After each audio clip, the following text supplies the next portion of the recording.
আজকে এখানে আসার উদ্দেশ্য ছিল হলো পুনর্মিলনী, আমরা যেটা বলি তার সাথে দেখা সাক্ষাৎ করা, এটা হলো মেইন। আর তাদের এখানে জানান যে এখানেও কিন্তু পুলিশের থাকার অবস্থা খুবই খারাপ, যেহেতু এটা তো আমার ভাড়া বিল্ডিং, একটা নিজস্ব জায়গায় কত তাড়াতাড়ি নেওয়া যায় এবং তাদের থাকার ব্যবস্থাটা আরো উন্নত করা যায়, খাওয়ার ব্যবস্থাটা আরো উন্নত করা যায়, এই জন্য এখানে আসে। ওই বিল্ডিংটা তো আমাদের বিল্ডিং না, ওটা আমাদের বিল্ডিং, এইটা ওইটা আমাদের, এটা আমাদের, এটাও আবার কিন্তু ভাড়া বিল্ডিং। এখন হলো ভাড়াটা যেসব থাকতে হয় সেসব মালিকের অনেক কথা শুনতে হয়। আপনারা তো আছেন, অনেকে ভাড়ায় থাকেন না, ওই মালিক দেখো আপনাকে রাত 11টার সময় বলে যে এই পর বাসায় ঢুকতে দেবো না, দরজা বদলতে। এখনো এরকম আমাদের একই অবস্থা, যেহেতু ভাড়াটা বিল্ডিং এই জন্য পোস্টার এই করে অনেক ঝামেলা হয়। যে সময় আমরা নিজস্ব বিল্ডিং এ চলে যাবো, আল্লাহ দিলে এই সমস্যাগুলি থাকবে। পুলিশের সংস্কারটা একটা কন্টিনিউয়াস হচ্ছে। আমরা দেখবেন এই কিছুদিনের ভিতরেই আমরা একটা পাইলট একটা প্রজেক্ট নেওয়া হয়েছে।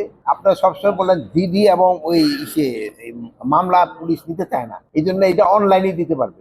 রিজনে কিন্তু আমরা অলরেডি শুরু করে দিচ্ছি সিলেটে, এটা পুরো বাংলাদেশে আমরা শুরু করে দিবে। যেমন আমরা দেখছেন এখন পাসপোর্টে পুলিশ ভেরিফিকেশনের দরকার পড়ে না, এইরকম এই ইসের জন্য আপনারা এই জিডি করতে, তারপরে করার জন্য, ওই মামলা করার জন্য আপনাদের থানায় আসতে হবে না, অনলাইনে আপনারা থানায় না এসে এই মামলা করতে পারবেন। প্লাস আপনার ওই যে আগে আপনারা বলেন যে রিমান্ডে নিয়ে জিজ্ঞাসাবাদ করার জন্য আমরা কাচের মতো ঘর করে দিব, অন্যরাও দেখতে পারবে যে তার সাথে কিরকম কোনো খারাপ আচরণ করা হচ্ছে, এইসবগুলো করা হচ্ছে।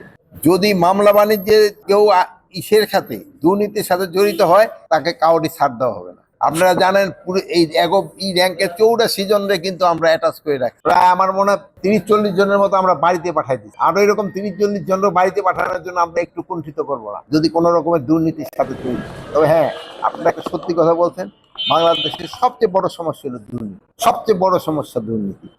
এটা আমাকে রন্ধে ঢুকে দিচ্ছে। এটা যদি আমরা কোন অবস্থায় একটা কন্ট্রোলের ভিতরে আনতে পারতাম, লোকজনদের সচেতন করবে এবং যেন কেউ দুর্নীতি না করে, এই জন্য বলবে। যেমন আপনার ওই জন্য যদি সবসময় সত্যি সংবাদ প্রকাশ করেন, তবে কিন্তু লোকজনে এই দিকে কিন্তু হবে। অনেক সময় আছে আপনাদের ভিতরে যদি আবার কোনো মিথ্যা সংবাদ হয়, তো মিথ্যা সংবাদ হলে এই দুর্নীতিবাদটাও পায়, আর পার্শ্ববর্তী দেশগুলো সুবিধা পেয়ে যায়। হয়তো 10 জন 15 জনের নাম থাকতো, আর কতগুলি বেনামে দিয়ে পুলিশ মামলা দিত। আর এইবার হইতে কি আপনারা মামলা দিচ্ছেন, 10 জন 15 জনের নাম দিচ্ছেন, 200-250 বেনামি লোক দিচ্ছেন, এই জন্য কিন্তু ইনভেস্টিগেশনও দেরি হয়ে যাচ্ছে। এই জনগণের যে কতগুলি অনেক, এর ভিতরে অনেক দোষী আছে, অনেক নির্দোষী লোকেরও আপনার আসামি করে দিচ্ছে, এই জন্য কিন্তু ইনভেস্টিগেশন দেরি হচ্ছে। এই জন্য আমরা দেখবো যে দোষী তারা আমরা শাস্তির আওতায় নিয়ে আসবো, আর যে দুর্দোষী, যে নির্দোষ, সে যেন কোনো অবস্থায় সাজা না পায়, এই ব্যবস্থা আমরা